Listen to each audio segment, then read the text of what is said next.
Welcome, Bug Don't Know Shit. It's another day in the garage. It's a hot day, not too bad, but I don't know, it's probably 90 outside. It doesn't feel bad in the shade, a little breeze blowing. It's actually getting in the garage some, so we can stand it out here today. So yeah, been gone for 2 weeks, just got home. I have made a decision. I made an executive decision because I am the decider. And I decided we are going to work on this engine.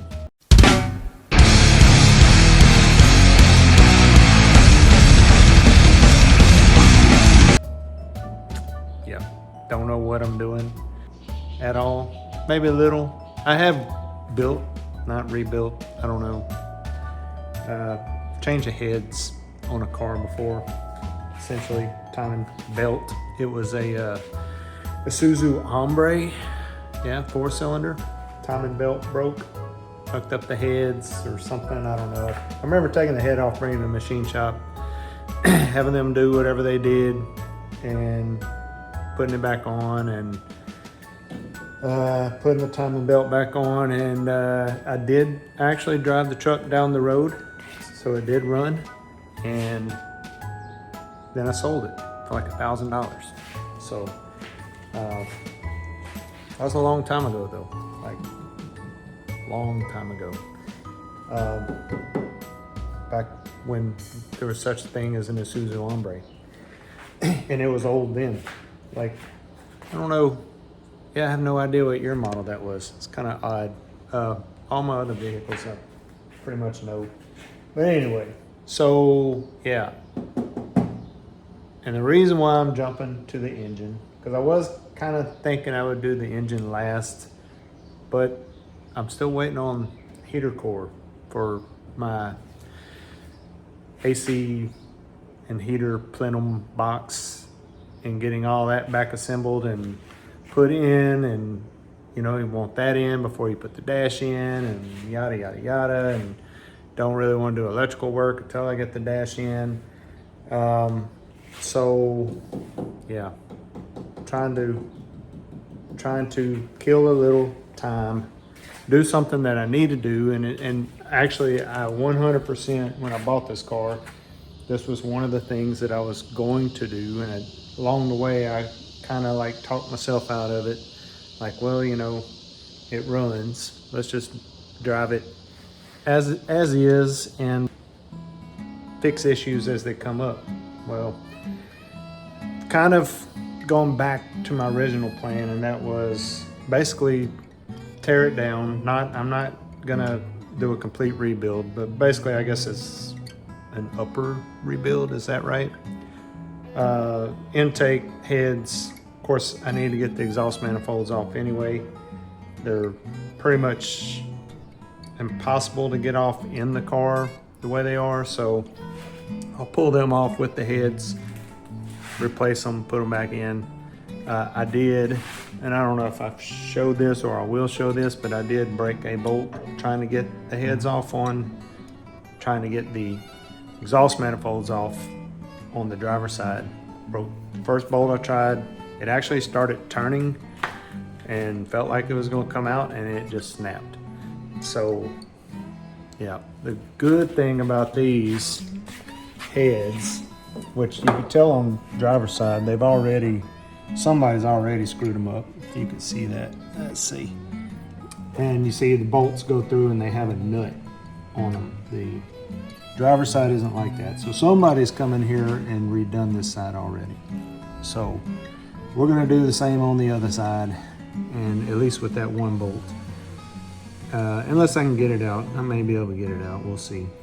But that's the plan right now. So, oh, and I did buy a new shiny silver valve covers and a new air scrubber, air breather. Just wanted something a little shiny in the car. I don't know. I'll look at the blue valve covers. I do kind of like them, the original ones. But as of right now, I'm planning on going in with some chrome. Make it look cool, right? People open the hood and they're like, ooh. And it's like same engine, just a little shinier. But yeah, so that was always my plan originally, was cooling system, check fuel pump, check the oil pump, check the water pump, check the radiator, get all that, new belts, new hoses. Just, that was the original plan. So I'm gonna go back to that. Like I said, we've got time. We're waiting on the heater core. I did buy my daughter a car too, so it's another classic. It is a classic. Technically, it is a classic. It's a 1999 Corolla. No, Camry. Yeah, so super boring car. Figure buy that, she can drive it for a while, learn how to drive. If she damages it, no big deal. If she doesn't damage it, I'll be able to sell the car for exactly what I paid for it, I'm pretty sure. And no money lost in the long run. It's basically like a savings account. That's the way I look at it. That could get wrecked.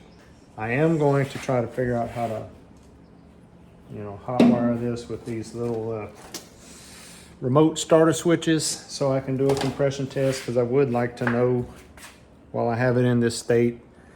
I mean, I'm gonna be changing the head gasket anyway, but maybe I can do some diagnosis on how bad the compression is on this engine, and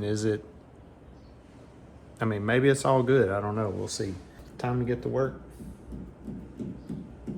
We'll see how this goes. Okay, I'm learning here, and as I learn, I figure I'll show y'all where I had to think about things. So I had my starter solenoid loose, and that was causing my issue. So basically, when it's bolted to the body, where it's supposed to be bolted right there, it grounds itself to the body that way. So you got to have a ground, and it was not working, of course, without it. So I just take an alligator clip wire. I could have bolted back up, but for now this is easier, and it does turn over now. So yeah, the little guy works. Pretty amazing. So all I have hooked up right now is the wire. Of course, I never unhooked my starter from the solenoid, which it goes on this side. And then there is down there, one side of my push button starter goes on the S side of this terminal. The other post that you see there goes to the ignition. So we're just basically jumping over that. And that is the starter side.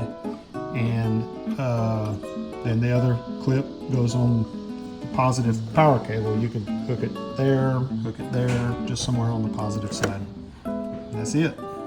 Well, so far, all the cylinders, 100 PSI, basically. That one might have been 95, cylinder 3. I did put some oil in it, which I'm not gonna do that again. Looks like I got one that's like 50 PSI. Yeah, I mean, I knew it was, I don't know what I was thinking, but I didn't think it would come out that much. But when I did put oil in cylinder 3, went up to 150. So I guess that tells you it's the rings. From what I've seen, 100 is, you can live with it. I mean, of course, it's a 60-year-old engine, so it probably needs to be reworked at some point, but don't think that's going to happen today, or definitely not happening today. Still thinking just going forward with heads, and that's it. Basically, probably just reworking the heads, take the intake out, redo all the gaskets, and check water pumps and oil pumps and fuel pumps and radiators and all that stuff. Yeah, unless we see a cylinder that is just dead, we're gonna move forward. So that's the plan. Well, so one thing to remember when you are doing this, if you have recently worked on your power steering pump, you should probably hook these hoses back up or drain all your power steering fluid, because otherwise it will pump itself all out and onto the ground. Yeah, that's shit. shit. Yeah. Anyway, yeah, I got transmission fluid everywhere. So, the power steering uses transmission fluid in this car, I'm pretty sure. So I've got a mess. Got cylinders that are okay, not great on this side, and I am about to test this side. So, I'm just debating. I guess I'll plug this back up. Put a little power steering fluid in there. Jesus. So this just happened to me. Cylinder 8. There's like a little, I guess, pressure valve. Probably traps the pressure on this whenever it cycles through, you know, opens and closes. Well, it fell out. And when I took this tube out, it was laying right there. And tried to get some needle nose pliers, and I knocked that fucking pin down in the cylinder. So, yeah, one thing, I don't know if I can trust the pressure reading this one gave me. It gave me about 50 PSI, but you know, it wasn't trapping the pressure. So, with this, yeah, not sure. I'm gonna try it again with this one here, although my battery is dying. Try to get it done one real quick, but I know I am taking my heads off, so I will be able to get to it, but damn, that's, if you were just trying to do a compression test and that fell off in your engine and you weren't planning on taking your heads off, yeah, I got to stop buying cheap ass shit. The next day. Morning, welcome to Buck Don't Know Shit. It's another beautiful day in Texas. Yeah, it's pretty outside. It's gonna be a little warm. It's a little warm right now. Actually doesn't feel bad in the shade in the garage. Get a little fan blowing a little while, it'll be all right.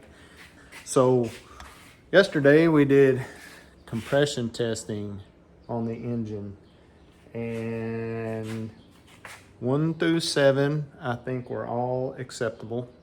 Then I had a little issue on 8. I also got oil all over my garage. I added some oil to one cylinder just to see how that would work, and you know, it worked. It actually raised the compression, which tells me probably the rings are a little weak, but you know, it had 100 PSI, so you know, it's on the lower end of being okay, I guess. Almost 60-year-old engine that's probably never been reworked, so that's kind of expected. But anyway, I took my pressure gauge out of cylinder 3 and cranked it again. Of course, oil shot everywhere. I'm assuming I probably should have left the hose without the gauge on it and ran it a little bit and, you know, drained it out into something instead of shooting it like it went everywhere, all over my garage floor, me. Yeah, made a mess. So, you know, you live and learn, and I am definitely learning, and I'm still alive, so that's good too. Yeah, so that's it. I am going to, I mentioned yesterday I lost the little needle valve at the end of the hose of the pressure tester, fell in the cylinder. So I'm gonna try to get it with a magnet. Hopefully it's not stainless and it is magnetic. I'll check that in a minute. But I do have a magnet. I can run down in there and try to get it. I mean, I'm at this point, I'm pulling the heads anyway. So, and it is in cylinder 8, which is probably bad.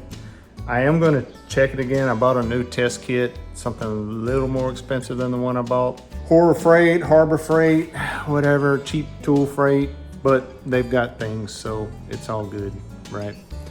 So we will try cylinder 8 again with a new test kit, just one last time, to make sure it's not 50 PSI, because that's what I got out of it. But I'm thinking maybe with that needle valve, it, you know, isn't trapping pressure and building like you would do if it was in there, or maybe not, I don't know, because you do have to roll it over a couple times to get the, you know, right pressure reading, right? Just one time doesn't get you the full pressure.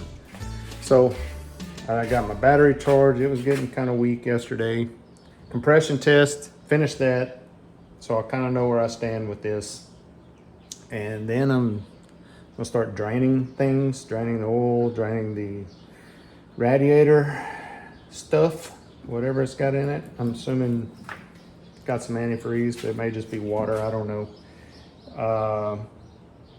And power steering fluid's already drained. That's good. So done with that. And try not to make a huge mess, but I'm sure I will have fluids everywhere. I think the oil will be okay. I think I can do that. Don't know about the radiator. And there's probably still some transmission fluid in those lines. I'll probably get some of that everywhere.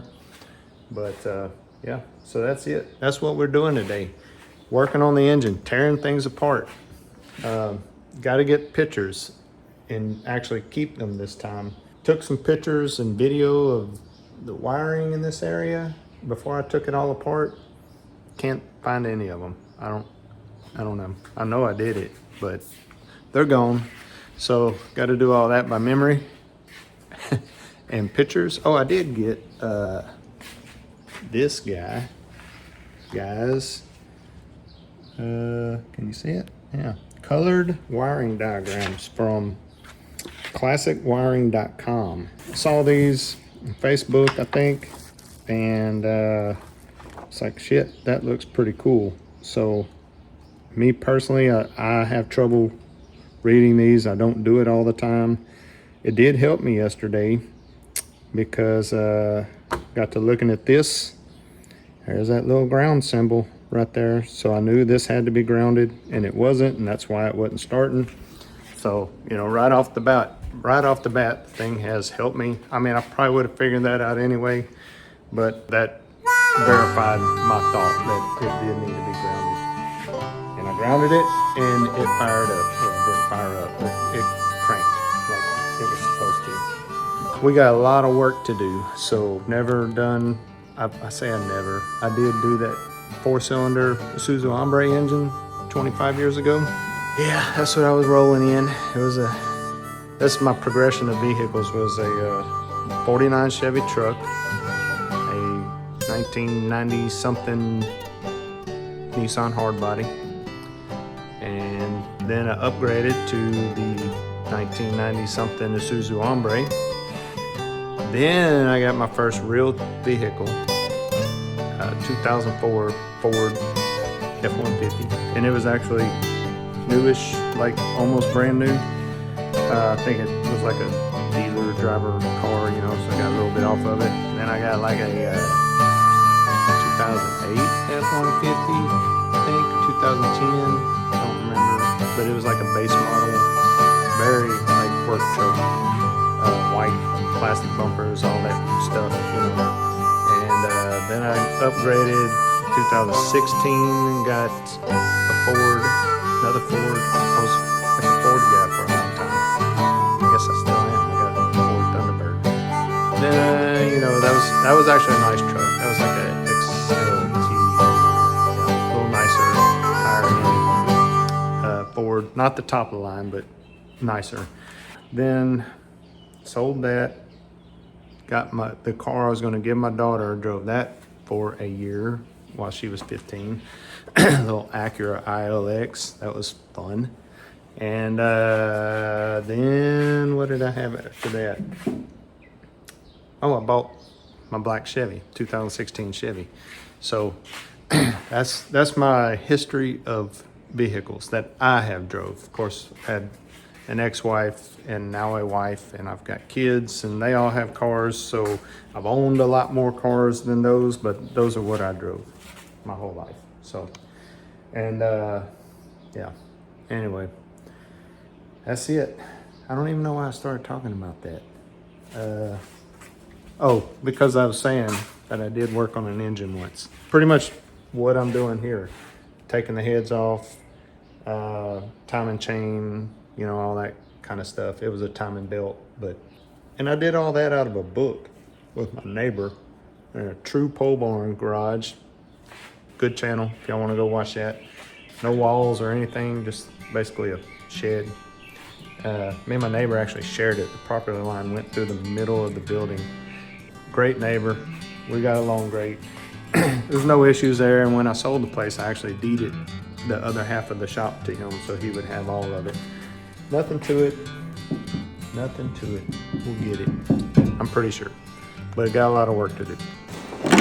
Okay, so that makes me feel better. This is cylinder 8 with the new pressure test. And I may go back and check a couple of these other ones, but it's 95. So yeah, that little needle valve in the end of these, if it falls out of yours, it matters. So, yep, bleed it off. Let's see, I don't have enough hands here. We'll run it again. I'll show you.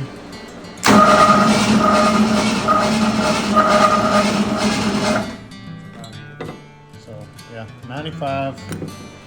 That's not great, but it's better than 50, and it's close to 100.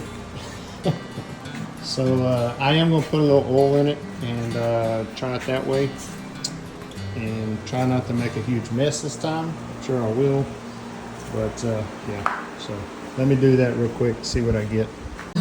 Now I don't know if I talked about these spark plugs enough, but you could definitely see, and like I said, for whatever reason, I think this is, you see that it's got that extra band in it.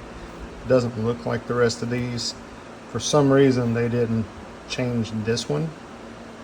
And, you know, I mean, that's the exterior right there. You can see it's a lot more rusty. It's not, doesn't look like any of the other ones. So I'm assuming that this spark plug didn't get changed with the rest of them. If it did, then it definitely looks way worse than the rest of them. So not going to reuse any of these. I will get new spark plugs.